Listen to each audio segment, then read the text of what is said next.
जी ये मजमून है अहमद राय होरां दा जिहड़ा कि उन्होंने बहुत वड्डे साडे म्यूजिशियन सन।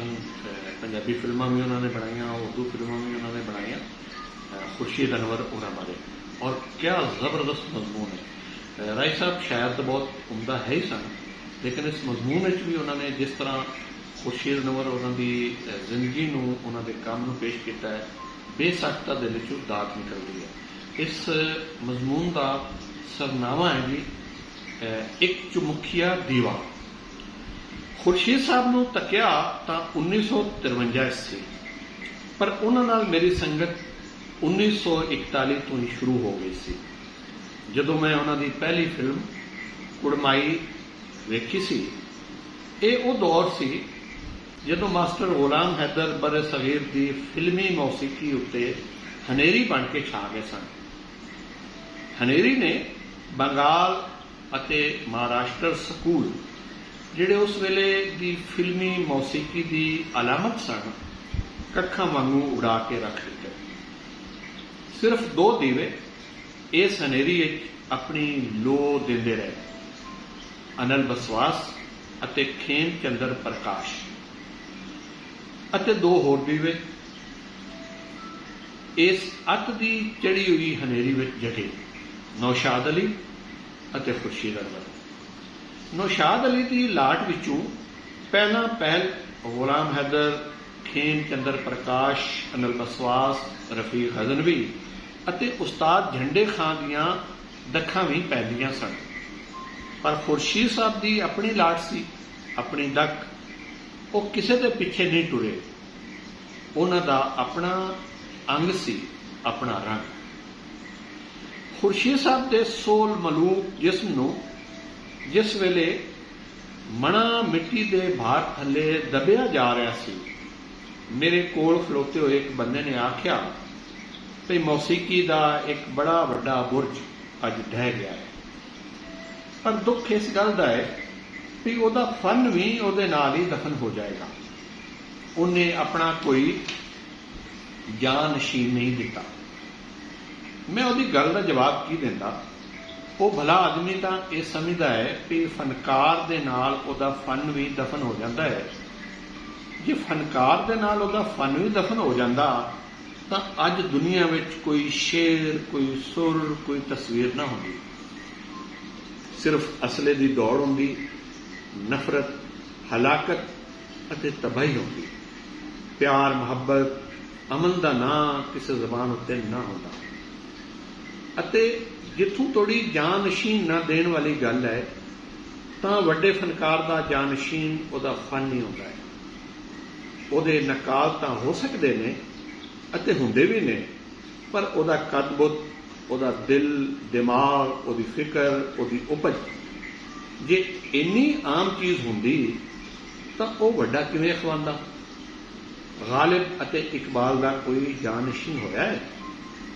फन कोई विरासत नहीं जिहड़ी प्यो तो पुत्र अते उहदे पुत्र नूं मिलदी है। ये नेमत कुछ अल्लाह की देन है, कुछ बंदे की अपनी मेहनत का फल। मैनूं इस गल का कोई दुख नहीं कि खुर्शीद साहब ने अपना कोई जानशीन नहीं छड्डिया, सगों इस गल की खुशी है कि उन्हां दे किसी जानशीन के हथों उन्हां दे फन की सूरत नहीं बिगड़ेगी। उन्हां दा फन अपने असली अंग रंग विच जिंदा रहेगा। लोगों ने खुर्शीद साहब नूं मौसीकी दी पक्षों जाणिया, पर उन्हां दे यार दोस्त अते मिलन जुलन वाले जानते सी कि उन्हां दे किन्ने ही पक्ष सन। फलसफे विच सारे पंजाब विचों अव्वल आउण वाले सियासत, शायरी, मुसव्वरी विच भी किसे तो पिछे नहीं सन। कदी कदी जिहड़े 2-3 घंटे उन्हां दे कोल कल्लियां बहने नसीब हुंदे, इंज लगदा सी किसी यूनीवर्सिटी गुजारे। किन्ना खिलाफ सी वो सिमटे सिमटाए हुए बंदे के अंदर। मजहब होवे, सियासत होवे, शेर होवे, मौसीकी, मुसव्वरी या संग तराशी होवे, हर मौजू उत्ते उन्हां नूं पूरी कुदरत सी। कॉलेज के जमाने वो जेल दीयां कंधां विच भी रह आए सन।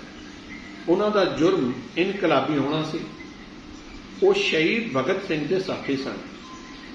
ਆਪਣੇ ਦੇਸ਼ ਦੀ ਧਰਤੀ ਤੋਂ ਅੰਗਰੇਜ਼ ਦੀ ਗੁਲਾਮੀ ਦਾ ਨਾਪਾਕ ਸਾਇਆ ਦੂਰ ਕਰਨ ਦੇ ਜੋਸ਼ ਵਿੱਚ ਇੱਕ ਫਨਕਾਰ ਦਹਿਸ਼ਤ ਪਸੰਦ ਵੀ ਬਣ ਗਿਆ ਸੀ।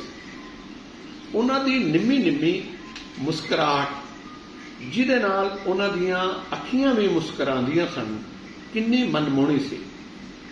ਖੁਰਸ਼ੀਦ ਸਾਹਿਬ ਨੂੰ ਮਿਲ ਕੇ ਇੰਝ ਲੱਗਦਾ ਵੀ ਇੱਕ ਚੌਮੁਖੀਆ ਦੀਵਾ ਆਪਣੇ ਘਰ ਦੇ ਵਿਰਾਂਡੇ ਦੀ ਇੱਕ ਨੁਕਰੇ ਪਿਆ ਹੋਇਆ ਹੈ।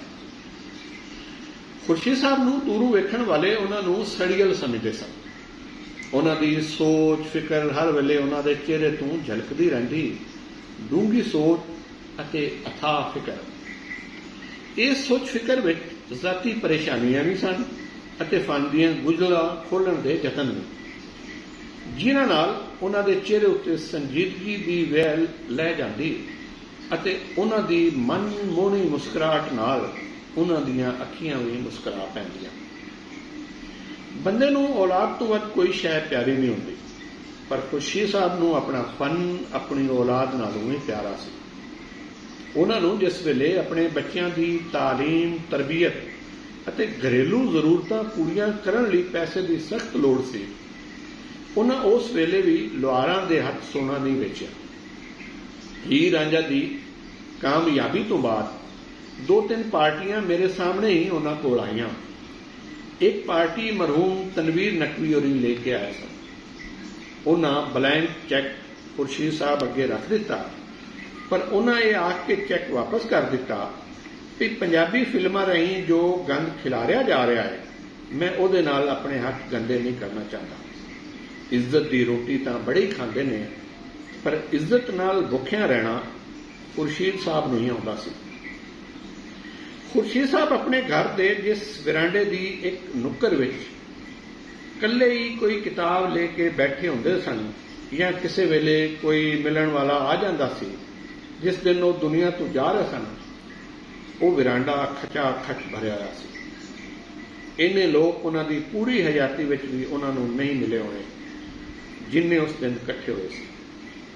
ਇਹ ਇਕੱਠ ਉਹਨਾਂ ਦੀ ਫਨੀ ਅਜ਼ਮਤ ਦਾ ਇਤਰਾਫ ਸੀ। ਉਸ ਦਿਨ ਉਹਨਾਂ ਨੂੰ ਵੇਖਣ ਉਹ ਵੀ ਆਏ ਸੀ ਜਿਨ੍ਹਾਂ ਨੇ ਉਹਨਾਂ ਨੂੰ ਕਦੇ ਵੀ ਨਹੀਂ ਸੀ ਵੇਖਿਆ।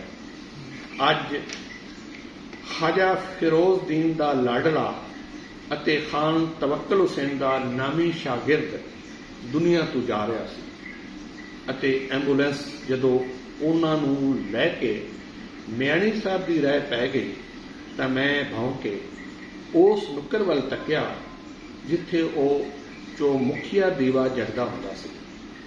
ਦੀਵੇ ਦੀ ਲੋ ਬੁਝ ਗਈ ਸੀ, ਉਹ ਨੁੱਕਰ ਸੁੰਝੀ ਹੋ ਗਈ ਸੀ, ਪਰ ਸਾਡੇ ਦਿਲ ਦੀ ਹਰ ਨੁੱਕਰ ਉਹਦੇ ਚਾਨਣ ਨਾਲ ਝਮ-ਝਮ ਕਰਦੀ ਰਹੇਗੀ।